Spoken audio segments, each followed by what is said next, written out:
Moisés percebeu saída só em Deus, pois só Ele pode o impossível realizar.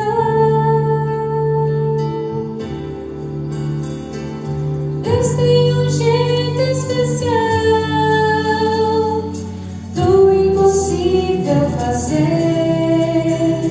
Quando não mais forças há, nem saída posso ver. Se for preciso, Ele abre o mar, ou faz o tempo parar, só pra poder te ajudar.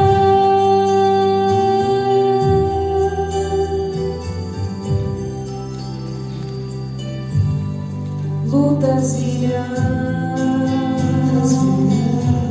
enquanto aqui viver, mas Deus promete ao seu lado sempre estar, não permitirá que venhas perecer. Hoje aproveu de um jeito todo especial. Meu Deus tem um jeito especial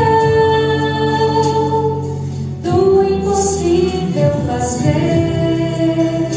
Quando não mais forças há, nem saída posso ver. Se for preciso, Ele abre o mar, ou faz o tempo parar, só pra poder te ajudar.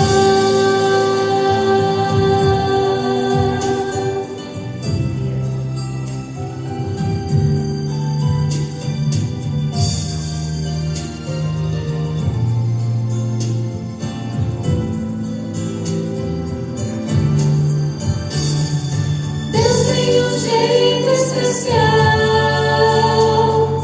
do impossível fazer. Quando não mais forças há, nem saída posso ver. Se for preciso, Ele abre o mar, ou faz o tempo parar, só pra poder te ajudar, só pra poder te ajudar.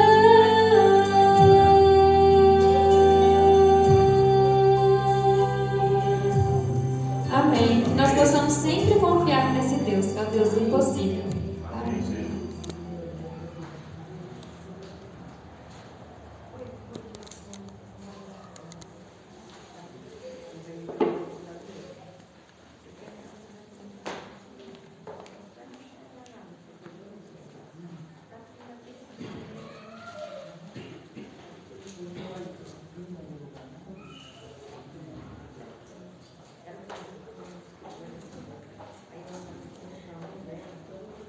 Feliz sábado, Feliz sábado. bom dia a todos. Estamos finalizando hoje nossa semana de oração e já fico feliz porque foi um sucesso, porque contamos com a presença de vocês. Alguns vieram quase todos os dias, outros vieram todos os dias, outros vieram para encerrar, mas também fico feliz porque tivemos mais de 100 pessoas ao longo dos dias nos acompanhando pelas redes sociais. Então é motivo de alegria a participação e que a mensagem tenha alcançado a nossa vida e a vida das pessoas que nós gostamos, que nós amamos também. Nós temos estudado dia após dia sobre o livro de Esther. Cada dia vimos um capítulo, ontem nós vimos 2 e hoje veremos os 2 últimos capítulos do livro de Esther. E é difícil resumir agora tanta história que a gente já viu acontecer. Resumir praticamente quase 6 horas que nós vimos em alguns minutos. Mas Esther capítulo 1 começa com uma festa, com poderosos dando uma festa. O rei Assuero planejando um ataque contra a Grécia, fazendo uma festa de 6 meses. E depois ele cede mais 7 dias para o seu povo, onde nós vemos o caso de Vastir, que se nega a ir diante da presença do rei, porque poderia conter algum abuso, era a Pérsia, isso não era loucura de acontecer, mas ela acaba negando e ela é disposta do cargo de rainha. Depois disso, depois de algum tempo, no capítulo 2, nós vemos que depois da derrota que Assuero passou na tentativa de conquistar a Grécia, ele começa a planejar e a querer uma nova rainha, ouvindo os conselhos dos seus oficiais. Só que a gente viu que não era um concurso de beleza. Beleza era um dos requisitos. Na verdade, era um sequestro.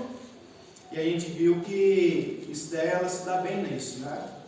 Ela, apesar de ser santa do povo de Deus, ela é pecadora e ela tenta viver esse mundo da maneira que dá, indo contra até as próprias leis judaicas, né? Que era a religião que ela tinha. E a gente vê Mardoqueu também. A gente vê que Mardoqueu não é o nome judeu, Mardoqueu é um nome pagão, e ele dá o nome à sua sobrinha, né, a Esther, que era Hadassah, o nome de Esther, que é um nome de uma divindade pagã, Star, estrela, né? Então a gente vê que são pessoas com nomes diferentes e um mundo diferente. E a gente até viu que Esther é semelhante a nós. Muitas vezes nós olhamos para o livro de Daniel, nos identificamos com Daniel, que era o povo de Deus, ele resiste até o fim, ele não dobra os joelhos, ele não come as comidas que eram dedicadas ao rei, mas Esther parece que ela está se alimentando de comidas que ela não deveria, ao invés de resistir, ela está andando como o mundo vive. Ela é uma cristã nominal. Ela diz que é judaica, mas vive como um pagão. E quando ela é levada para o palácio, o seu tio, né, fala assim, olha, não assume a sua identidade judaica. E no capítulo 3 nós vimos a tentativa e o plano de Amã de exterminar os judeus. Mordecai não se curva diante de Amã e ele causa uma grande encrenca. Apenas não levanta a ira de Amã contra apenas Mordecai, mas ele levanta a ira de Amã contra todo o povo judeu. E a gente vê que se isso se concretizasse, se o extermínio aos judeus se concretizasse, a gente não teria oportunidade da salvação. Porque Cristo viria da linhagem judaica, da tribo de Judá. Então como essa promessa iria se cumprir? As promessas de Deus falham? E fica essa dúvida que o texto nos traz. No capítulo 4 nós vemos, no capítulo 3 a gente vê Mordecai, né, ele levantando agora, ele resistindo o que ele deveria ter feito antes, não faz. Ele teve a oportunidade de voltar para Jerusalém, mas ele fica na Pérsia. E no capítulo 4 a gente vê que eles têm esse convite de resistir a Esther também. Esther está meio insegura, ela fala, olha, o rei faz 30 dias que não me chama na sua presença. E Mordecai fala aquela célebre frase, né? Se você ficar calada nesta hora, socorro e livramento surgirão de outra parte para os judeus, mas você e a família do seu pai morrerão. Quem sabe se não foi para um momento como este você chegou à posição de rainha. Então Mordecai faz o apelo a Esther para que ela possa decidir. Ela fala, olha, se você não nos ajudar, Deus, aqui não traz o nome de Deus, mas de maneira que está subentendido, Ele trará socorro de outra maneira. E aí a gente vê Esther no capítulo 5 diante do rei, com aquele nó na barriga. Será que o rei vai estender seu cetro? Ou será que o soldado persa vai cortar minha cabeça? Isso é um machado, né? Ninguém podia chegar na presença do rei se o rei não estendesse o seu cetro. Esther chega e ela conquista o favor do rei. O rei fala, olha, se você pedir até a metade do meu reino, eu vou te dar. Só que ela convida o rei e Amã para um banquete. E aí a gente vê que parece que o jogo começa a virar, né? Amã ele se ira contra Mardoqueu. E no capítulo 6 a gente vê que ele tinha preparado uma forca para Mardoqueu, mas ele acaba honrando Mardoqueu naquela noite. Mardoqueu usando as vestes, a coroa e o cavalo do rei, sendo puxado por Amã e falando assim, ó, isso é o que o rei faz a quem ele quer honrar. E aí depois a gente termina o capítulo 6, com os oficiais do rei, convidando Amã apressadamente para o encontro do rei, para o banquete. No capítulo 7, a gente vê que Esther, ela se identifica então com o povo judeu, e quando ela se identifica, ela está atrelando o seu destino ao destino do seu povo. Então, se os judeus estão com um decreto de morte, Esther está assumindo: olha, se meu povo vai morrer, eu morrerei com eles. E a gente vê também que nós deveríamos nos identificar com Cristo. Quando nos identificamos com Cristo, nós vimos lá em 1 João capítulo 3, verso 1 em diante, nós somos filhos de Deus, nós somos livrados da morte. Mas ao mesmo tempo, quando nos identificamos com Cristo, nós também corremos o risco de perseguir, de sermos perseguidos, né? Se perseguirem o nosso Mestre, Cristo Jesus, nosso Senhor, também vão perseguir a nós. Foi as suas próprias palavras. No capítulo 8, a gente vê que a posição que Amã ocupava, agora Mordecai ocupa. Ele não pode revogar a lei, ele não pode mudar a lei, porque a lei dos médicos e persas são irrevogáveis, mas o que acontece? Ele dá um novo decreto. Um decreto para que os judeus resistam. E onde esse decreto vai chegando, o povo judeu que estava em luto, agora começa a festejar, começa a alegrar e celebrar a vitória ainda não alcançada, mas prometida. Então, muitas daquelas pessoas, daquele império, das províncias, começam a se tornar judias também, né? Acabam se convertendo também, aceitando essa mesma religião. Enquanto isso, as outras pessoas que não aceitavam, começavam a temer. E aqui nós vamos começar então, o capítulo 9, vamos entender um pouquinho mais sobre o que acontece quando chega o decreto. Eu quero convidar o Davi para fazer a leitura para a gente essa manhã, do capítulo 9. Pode vir aqui, Davi.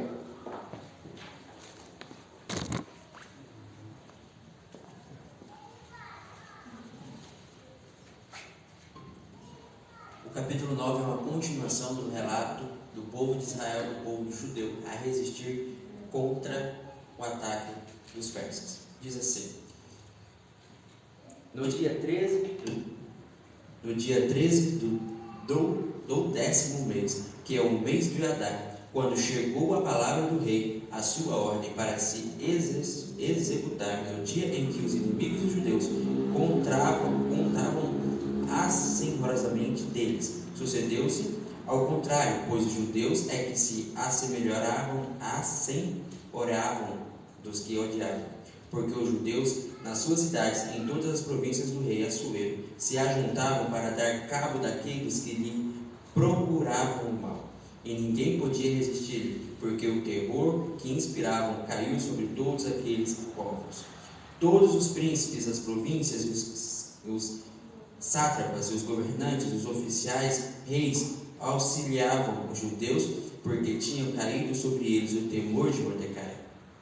Porque Mordecai era grande na casa do rei, a sua fama crescia por todas as províncias, pois ele se ia tornando mais e mais poderoso. Feriam, pois, os judeus a todos os seus inimigos, a golpes de espadas, com matança e destruição, e fizeram dos seus inimigos o que bem quiseram. Na cidade de Suzã, os judeus mataram e destruíram a 500 homens, como também na Parsendata, a Dalfon, a Aspata, a Porata, a Adalaia, a Aridata, a Farmasta, a Aridai e Vaizata, que eram os 10 filhos de Amã, filhos de Amedata, o inimigo dos judeus, porém do despojo não tocaram. No mesmo dia foi comunicado ao rei o número dos mortos da cidade de Suzã. Disse o rei à rainha Esther: na cidade de Suzã mataram e destruíram os judeus e queimaram 500 homens e 10 filhos de Amã, mas na província do rei que terão eles feito. Qual é, pois, a tua petição? E se te dará o que desejais ainda? E se cumprirá.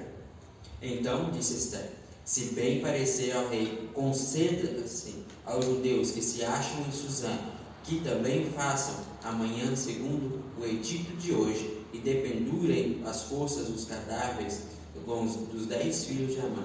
Então disse o rei: que assim o fizeste. Publicou-se então o edito de Susã, e dependuraram os cadáveres dos 10 filhos de Amã. Reuniram os judeus que se achavam em Susã, também no dia 14 do mês de Adar, e mataram em Susã a 300 homens, porém no despojo não tocaram. A festa de Purim.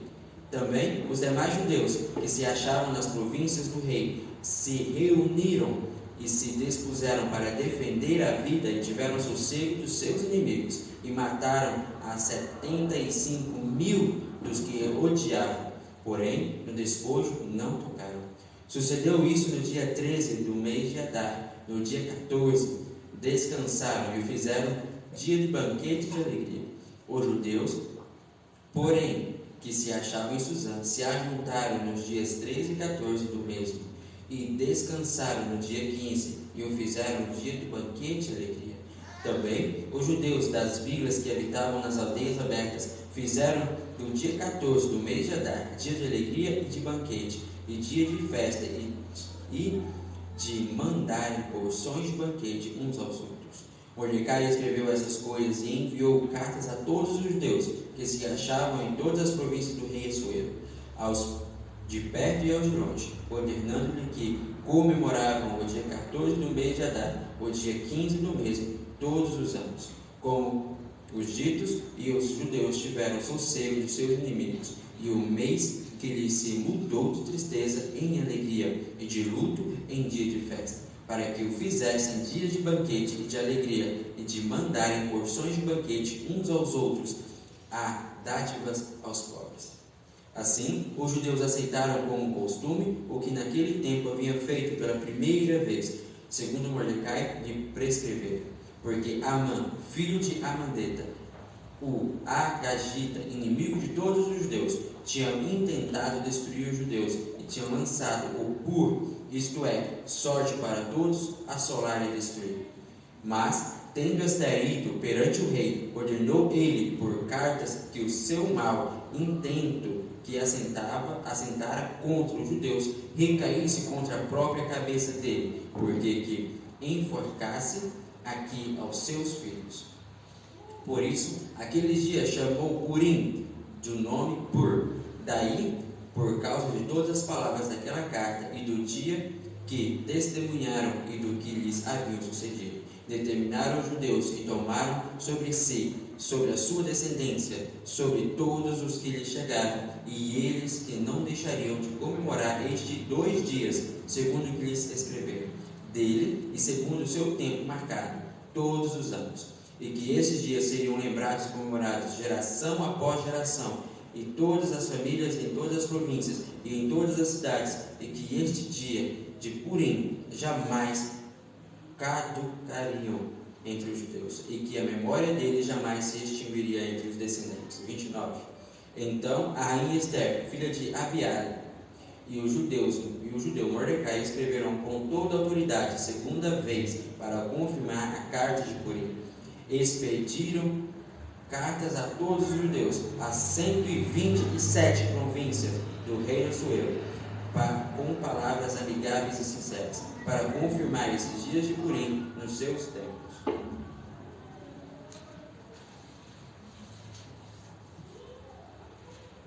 No seu tempo determinado, como o judeu Mordecai e a rainha Ester lhe tiveram estabelecido, e como eles mesmos já o tinham estabelecido sobre si e sobre a sua descendência, acerca do jejum e do seu lamento. E o mandato de Ester estabeleceu estas particularidades de Purim e se escreveu num livro. Assim como você está, vamos fechar os nossos olhos e fazer nossa oração. Santo Deus e amado Pai, ouvimos agora e acompanhamos a leitura da Tua Palavra, com essa história surpreendente, com essa virada de jogo, que existem questões aqui que às vezes não conseguimos compreender. Pedimos que o Teu Santo Espírito se faça presente e iluminar, para que a gente possa compreender as palavras que foram lidas na Tua Palavra, Senhor. É isso que nós pedimos, em nome de Jesus. Amém. Mais uma vez eu gostaria de reiterar, de relembrar. A gente vê essa época, uma época onde a gente não vê milagres. Aqui nesse período da Pérsia está registrado o livro de Neemias e Esdras, que na Bíblia judaica era um livro só, mas na nossa é dividida, Esdras e Neemias. É o período de alguns profetas menores, mas parece que os milagres não acontecem. Cadê o Mar Vermelho se abrindo? Cadê o anjo do Senhor destruindo 180 soldados persas, igual destruiu antes? Cadê os milagres acontecendo? Aqui a gente não vê os milagres acontecendo e a gente também não vê o nome de Deus nem nesse livro sendo mencionado. Nem a palavra oração, a gente vê o jejum, o pranto, o luto, mas a gente não vê eles buscando a Deus. Mas interessante que, como eu tinha falado, no segundo dia, se eu não me engano, a presença da ausência não significa a ausência da presença. Mesmo que pareça que Deus não está presente, Ele está. E é isso que nós temos visto aqui. Nos bastidores, Deus agindo para libertar novamente seu povo. Não é uma libertação magnífica, igual acontece com Moisés na Páscoa, mas é uma libertação também digna de honra. O Mar Vermelho não se abre, a gente não vê o maná caindo do céu, a gente não vê as nuvens, nem as pragas vindo, mas a gente vê a libertação de Deus de maneira sutil aqui. E muitas vezes na nossa vida a gente não entende onde está Deus. Mas mesmo que a gente não entenda, esse livro é para nós. É para mostrar que mesmo quando a gente não consegue enxergar Deus em meio à pandemia, Deus em meio às crises, Ele está lá. Ele está cuidando de cada detalhe. Como viver na casa secular? Nós vivemos um mundo semelhante à Pérsia. Eu falei com vocês isso no sábado passado, que na Pérsia você poderia acreditar na pluralidade dos deuses. Mas se você dissesse que você acreditar que seu Deus era único, aí você era taxado de ignorante. Hoje também nós temos muitas ideologias espalhadas por aí, e você pode até acreditar em Deus, desde que você aceite uma dessas ideologias, desde que você aceite essa relatividade. A verdade não é absoluta para eles, para o mundo. A verdade é relativa. A verdade para mim é uma coisa, a verdade para o Mundoca é outra, a verdade para o Nando é outra. E para o mundo é assim, cada um tem a sua própria verdade. Mas a partir do momento que você crê em uma verdade absoluta, as pessoas começam a te olhar como ignorante. A partir do momento que você fala, não, eu acredito no criacionismo, Deus criou o mundo, aí eles começam a te taxar de ignorante. Então, como viver na casa secular?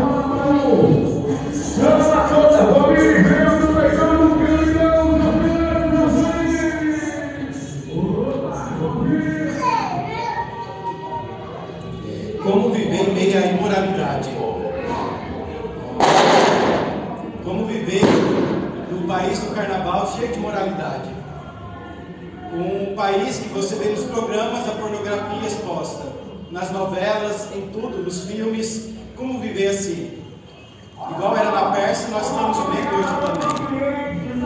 Como viver em países sem liberdade? Naqueles países onde quem diz que ser cristão é perseguido, é torturado, às vezes até morto. Como viver numa Europa que é um país nominal cristão? Dizem que são cristãos, trazem nas suas raízes o protestantismo, o catolicismo, mas vivem como se não fossem. Se você lembrar, na Europa, até a França falou que era ateia por um período.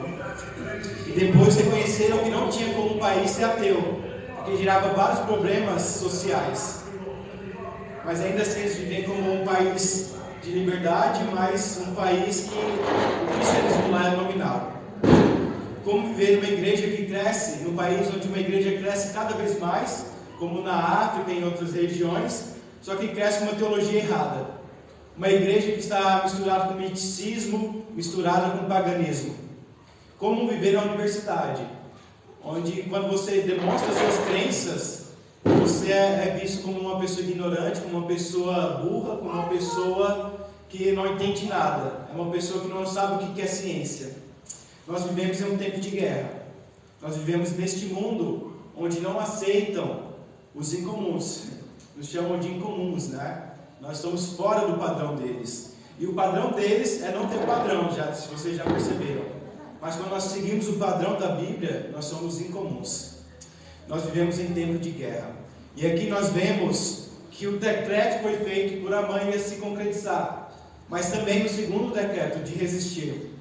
E aqui a gente vê que o povo estava feliz, alegre com o segundo decreto, mas chegou o dia e a hora da resistência. E aí eles começam nessa luta, né? Vai lá as pessoas tentar matar eles, e eles começam a resistir. E em Suzã, que é onde passa a nossa história, 500 pessoas morreram em um dia. Nas 126 províncias, 127, não estou lembrado agora, 127 províncias, 75.000 pessoas foram mortas. Imagina só a quantidade de pessoas que morreram. E depois Esther fala, olha, nos dê mais um dia desse decreto aqui em Suzã, só nessa capital aqui, para a gente pendurar os filhos de Amã na forca. E Assuero permite, e no segundo dia, mais 300 pessoas são mortas. E você começa a pensar, mas peraí, o que está acontecendo aqui? Parece que os oprimidos se tornaram opressores, eles que estavam com medo da morte agora começam a matar. O que está acontecendo? Como entender as guerras santas? Como entender essas coisas acontecendo? Até hoje as pessoas falam, o seu Deus é um Deus exterminador, um Deus que quer matar, porque eles olham o Antigo Testamento e só pegam essa parte. Mas como entender a guerra santa? Essas guerras santas eram prévias do juízo de Deus. Deus sempre teve misericórdia, da mesma maneira que teve com Israel, teve com o povo pagão. E a prova disso é que o pai da nação de Israel era um pagão. Abraão, ele era da terra de Ur dos caldeus. Abraão, ele era um pagão. Então Israel também são descendentes de pagãos. Mas eles aceitaram a mudança que Deus queria providenciar. A gente viu que na Pérsia tinha um profeta que anunciava coisas semelhantes ao que a Bíblia apresenta. Lá na Pérsia, um tempo antes de eles se tornarem esse império, tinha um pregador, um profeta que falava, olha, vai vir um homem que vai ser torturado, humilhado pelos seres humanos, não vão aceitar seus ensinos, só que ele vai vencer, ele vai descer até as trevas, e ele vai levantar, e vai ressuscitar e vai ser vitorioso. Ele vai para o céu e vai retornar com umas cortes de anjos de luzes. Israel começou a aceitar os anjos e demônios por conta dessa influência da Pérsia, por conta desse profeta, né? Porque até então você não vê demônios no Antigo Testamento, você não vê o mal. Às vezes o mal é até colocado nas mãos de Deus. É o Senhor que faz o bem e as trevas. Por quê? Qual que era o pensamento judeu? Foi Deus que endureceu o coração de Faraó. Por que tem isso? Por que a Bíblia menciona isso? Porque Deus pode fazer todas as coisas. Deus pode evitar de uma garotinha ser atropelada no meio da rua? Ele pode. Mas se ele não faz, o judeu considerava ele como responsável. Era essa visão que a Bíblia foi escrita. Mas a gente entende também que existia um mundo por trás, um mundo espiritual por trás, né? O livro de Jó mostra um pouquinho sobre isso. Tanto é que é um livro até debatido sobre essa visão de Satanás causando o sofrimento, né? Mas tudo acontece com a permissão de Deus, e Deus tem um propósito. Assim como o exílio aconteceu com a permissão de Deus, e Ele transformou coisas ruins em coisas boas. Interessante que aqui traz uma ênfase, que eles mataram as pessoas, mas não pegaram os despojos. E uma guerra, as pessoas pegavam os despojos para investir neles, né? Eles eram a recompensa da guerra, mas era o juízo de Deus, e os despojos não precisavam. Se vocês lembrarem, quando Israel atacou os amalequitas, e eles levaram os despojos, Deus condenou o povo. Não era para eles levarem despojos, era uma prévia do juízo de Deus, e eles não estavam seguindo as riscas. Aqui, a gente não vê Israel também exterminando qualquer pessoa, não está exterminando qualquer persa, está exterminando aqueles que foram atacar. Aqueles que decidiram atacar o povo de Deus, escreveram a sua própria sentença. Interessante que daqui a alguns anos, em breve eu acredito, nós veremos também pessoas perseguindo o povo de Deus. E no livro Eventos Finais menciona que quando o povo cercar e for dada a ordem para matar os cristãos, aqueles que foram fiéis, eles olharão para o céu e verão uma nuvem do tamanho da mão de um homem, escura, crescendo e aumentando, ampliando, e verão uma multidão de anjos, e neles eles verão nos cristãos, aqueles que foram fiéis, o sinal do arco-íris. Da mesma maneira, esses que vão perseguir não vão morrer pelos cristãos, mas o próprio Deus trará o juízo que Ele prometeu.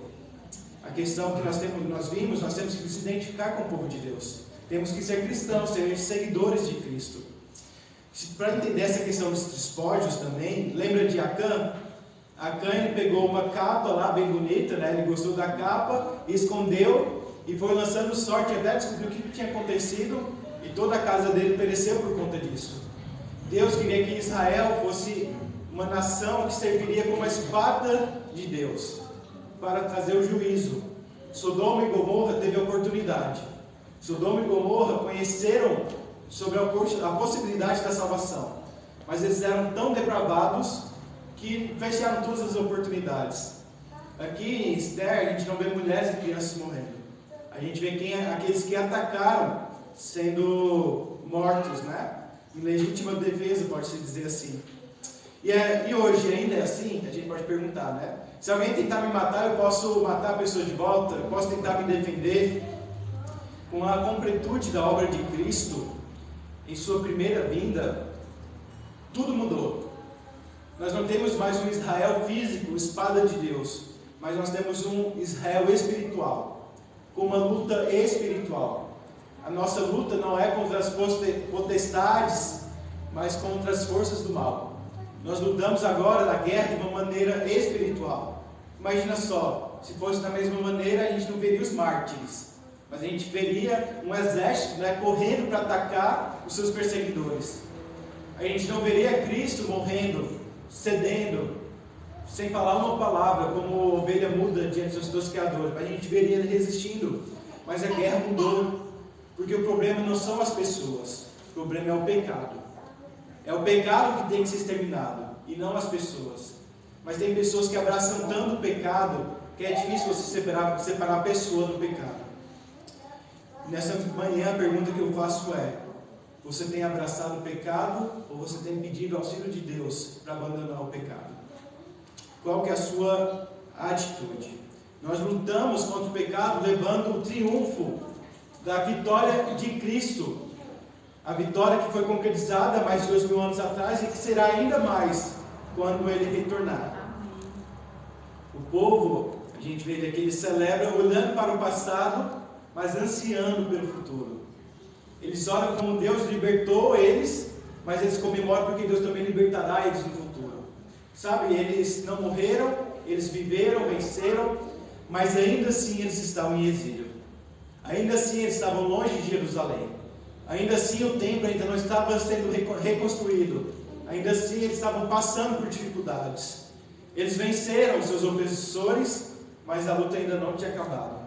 Da mesma maneira, nós lutamos hoje tentando vencer os nossos pecados, mas a luta ainda não acabou.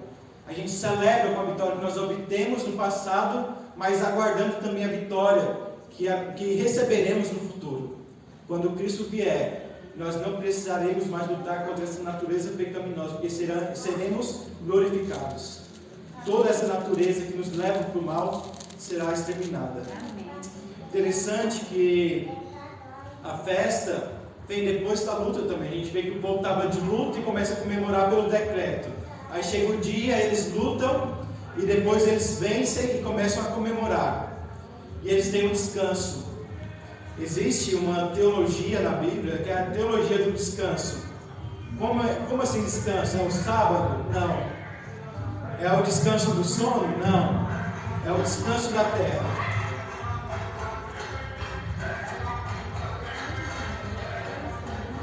Como é esse descanso da terra?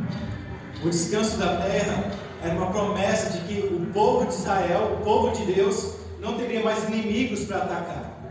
Ele queria ter concretizado isso através de Josué, através daquele tempo dos juízes também. Mas eles falharam em exterminar aquelas nações pagãs que estavam ali. Então eles nunca viveram o descanso da terra, o descanso das guerras. E eles sempre viveram sob ataque. E aqui eles têm uma prévia desse descanso. E a gente vê que eles agora começam a compartilhar os alimentos, né? Um manda o pudim para lá, o outro manda o arroz, começa a juntar panela, um manda o feijão, o outro manda a pururuca. Peraí, pururuca não pode mais não. A gente não é judeu mais nominal não, a gente é judeu de fato. E aí assim eles vão redescobrindo também a sua identidade. Em meio a essa crise que eles passaram, em meio à aflição, eles começam a relembrar e ter um amor renovado pela sua identidade, por quem nós somos. E muitas vezes as crises são boas porque nos lembram de quem de fato nós somos. É difícil você confiar em meio à crise.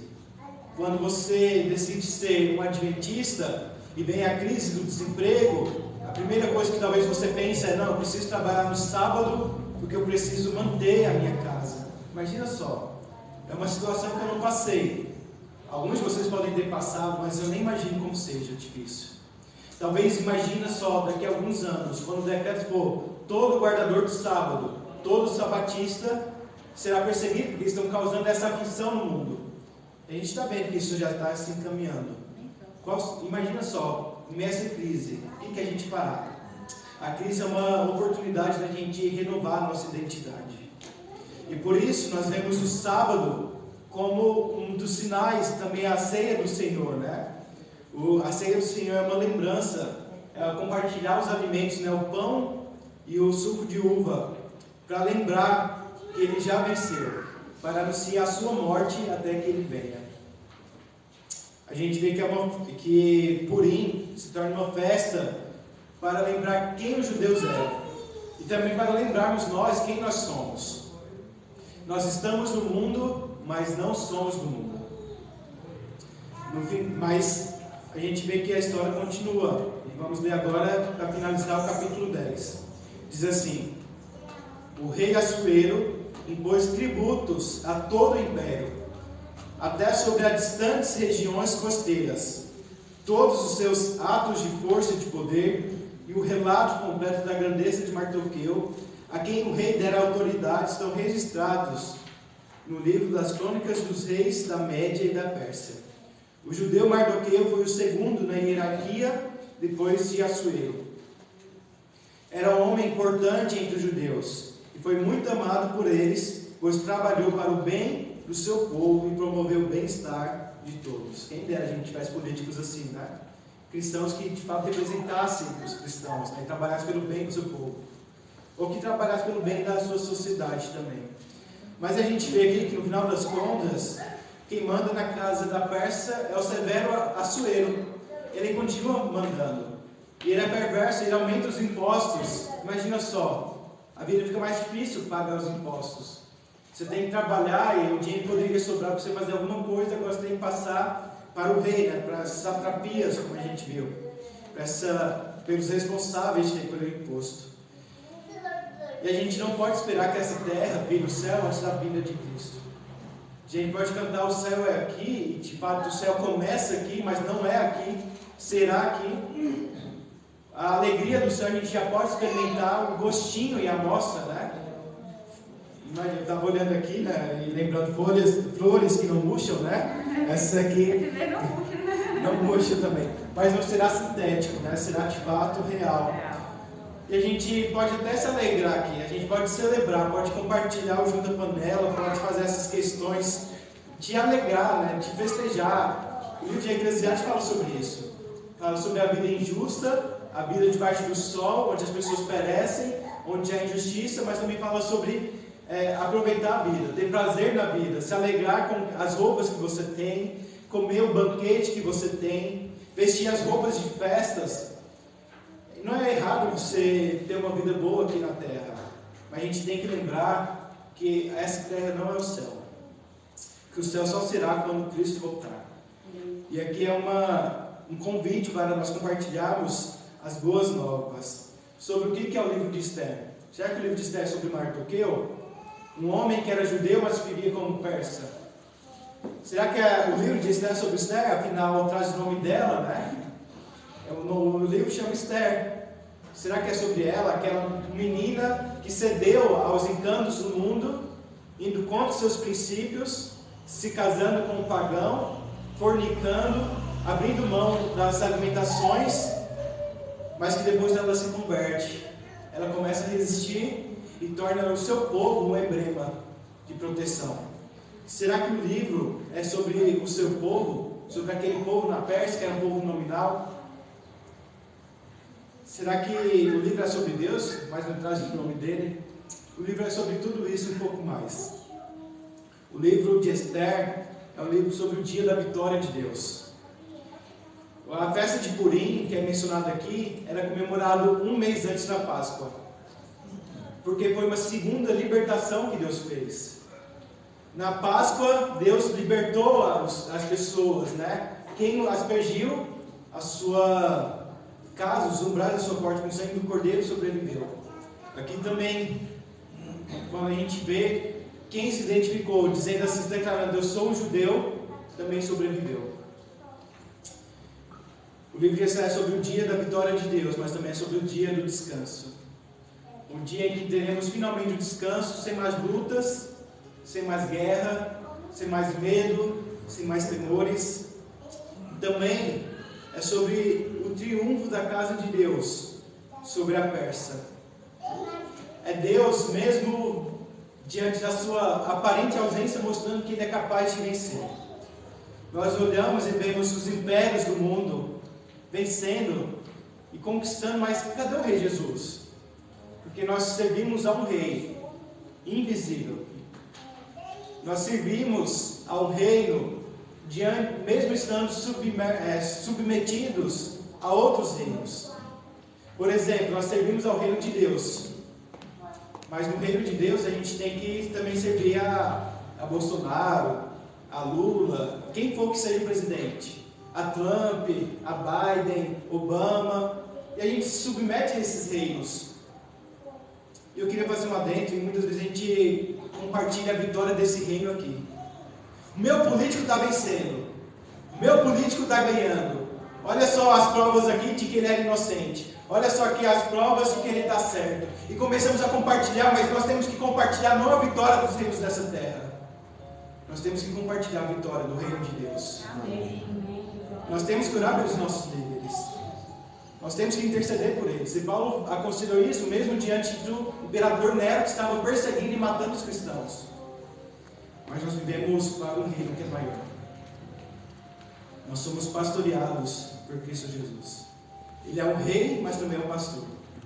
Lembra de Davi? Davi ele tinha sido pastor, depois se tornou rei. Jesus ele é rei e se torna também pastor, que apacenta e cuida do seu rebanho. O livro de Esther é sobre o pastor Jesus, o pastor nosso Deus, pastoreando o seu povo. Mesmo eles andando por caminhos diferentes, mesmo as ovelhas vestindo de louco e querendo viver como elas, a gente vê Jesus como o pastor trazendo novamente o seu rebanho. Sábado, antes da gente iniciar a semana de oração, sábado antes, o Marcos, ele esteve aqui, ele pregou sobre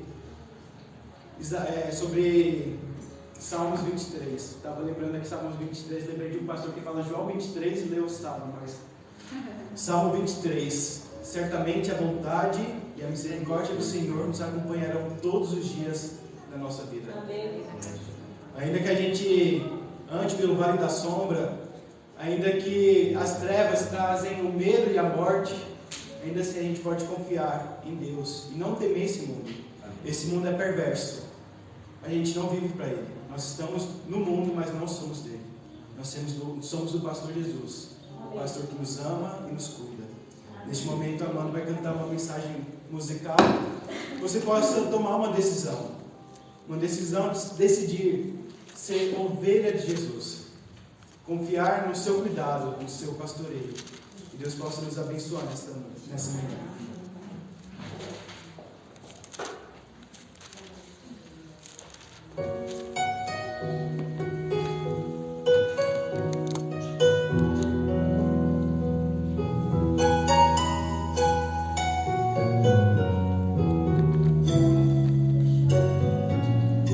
O Senhor é o meu pastor e nada vai faltar. Entre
de um pastor.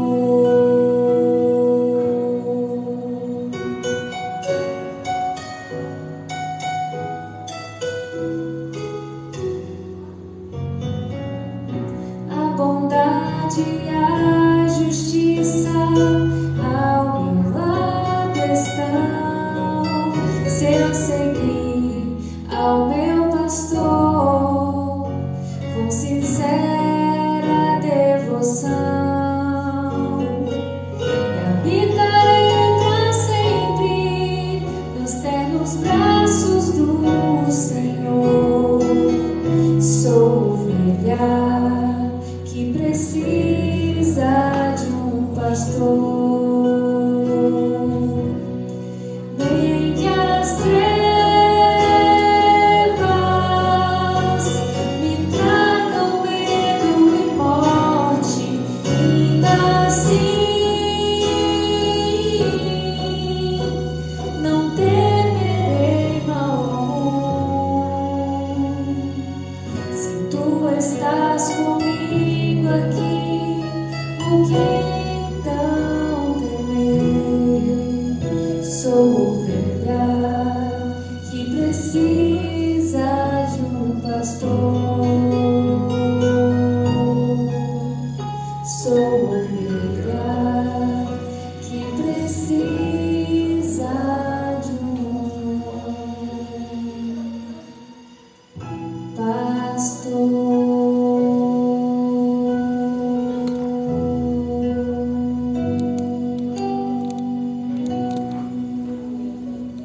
Amém. Jesus, ele afirmou: eu sou o bom pastor. Também diz que o bom pastor dá vida pelas suas ovelhas. Ele não é apenas um rei, mas ele é um rei que viveu como súdito. Ele passou pelas experiências que nós passamos. E assim como Mordecai trabalhou pelo bem do seu povo, assim também o rei Jesus, ele trabalha pelo nosso bem. E ele sabe o que é melhor para a gente. E mesmo diante das adversidades, das dificuldades, nós não precisamos temer. Porque nós temos Cristo como nosso rei e nosso pastor. Vamos fazer uma oração. Santo Deus e amado Pai, obrigado por essa semana, onde podemos estudar e compreender sobre o livro de Esther.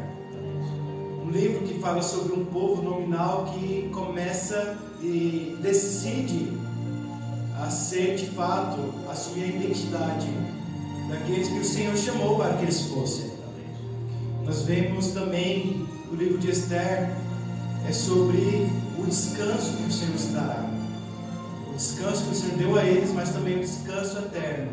Sem guerras, sem dor, sem tristeza, sem morte, sem luto, sem separação, sem saudade.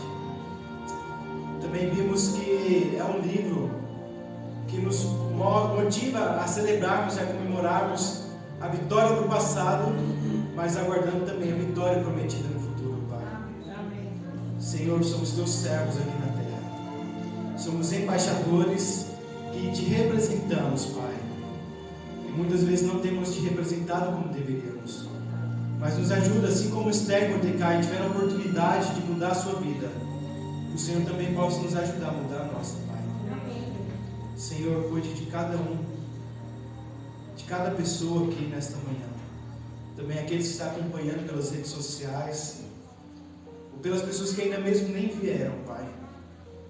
O Senhor concede a misericórdia a todos, aqueles que estão aqui e aqueles que não estão também.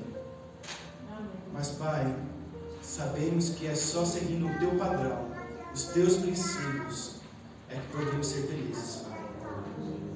É só assim que seremos de fato nós mesmos. O mundo prega liberdade, faça isso, você será livre, será que você é? Mas, Pai, foi o Senhor que nos criou, o Senhor que nos projetou. Só podemos ser de fato aquilo que nós somos em Ti. Por isso nos ajuda, Pai. Senhor, passamos por adversidades, por provações, por dificuldades, e muitas vezes pensamos em ceder. Mas, Senhor, nos ajuda a resistir. Pai, o Senhor nunca desamparou teus filhos, mesmo nas maiores das crises, como nós vimos aqui. Não desampare também, Pai. nos prepara para esse confronto final, para, se for necessário, morrermos pelo Teu nome. Senhor, nos ajuda a sermos bons cidadãos do reino da terra, mas acima de tudo, cidadãos do céu, de maneira que a terra queira impor a sua vontade para irmos contra a sua palavra, possamos resistir. Senhor, nós te amamos. Te amamos porque o Senhor nos amou primeiro. Nos ajude a sermos cristãos, não nominais, mas de fato e verdade. Amém. É isso que nós te pedimos. E agora entendemos porque Esther é uma heroína. Não pelo seu passado, mas porque ela decidiu mudar. Senhor, também temos um passado que não nos orgulhamos, mas o livro de Esther nos traz a esperança que podemos mudar. E é por isso que nós clamamos o teu auxílio, pastor. O Senhor possa nos pastorear até aquele dia onde seremos glorificados, Pai. É isso que nós pedimos, desde já agradecemos, em nome de Jesus. Amém.